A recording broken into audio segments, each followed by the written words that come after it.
గుడ్డు పోయింది.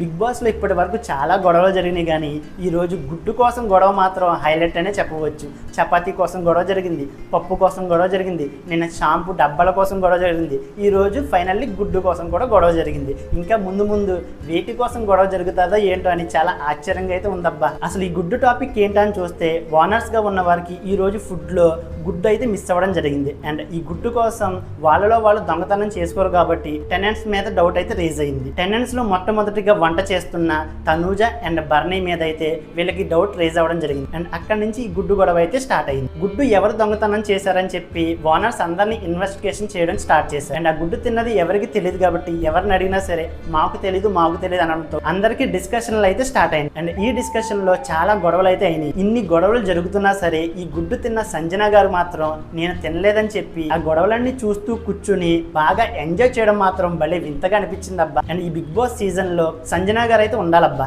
ఎందుకంటే సంజన గారు ప్రతి సిచ్యువేషన్ ని తన తగ్గట్టుగా మార్చుకుని కంటెంట్ అయితే ఫుల్ గా ఇస్తున్నారు. అండ్ కంటెంట్ ని క్రియేట్ చేస్తున్న సంజన గారు బిగ్ బాస్ లో ఉంటే బిగ్ బాస్ ఇంకా ఇంట్రెస్టింగ్ గా ఉంటుంది అనిపిస్తుంది. అండ్ సంజన గారిని ఎన్నిసార్లు అడిగినా సరే నేను తినలేదని చెప్పి అన్ని గొడవలు జరుగుతున్నా సరే ఎంజాయ్ చేస్తూ ఒక గుడ్డు కోసం ఇంతలా గొడవ పడతారా అన్నట్టు ఏమీ తెలియనట్టు అమాయకురాల్లా చూడడం అయితే భలే విచిత్రంగా అనిపించింది. అండ్ ఫైనల్ గా సంజన గారు ఆకలేసింది తిన్నాను, ఒక గుడ్డు కోసం ఇంత టాపిక్ అవసరమా అని చెప్పి ఏమీ తెలియనట్టు మాట్లాడడం మాత్రం భలే వింతగా అనిపించింది. ఈ రోజు జరిగిన గుడ్డు టాపిక్ లో సంజన బిహేవియర్ అండ్ గుడ్డు టాపిక్ కోసం మీకేమనిపిస్తుందో కామెంట్ చేయండి.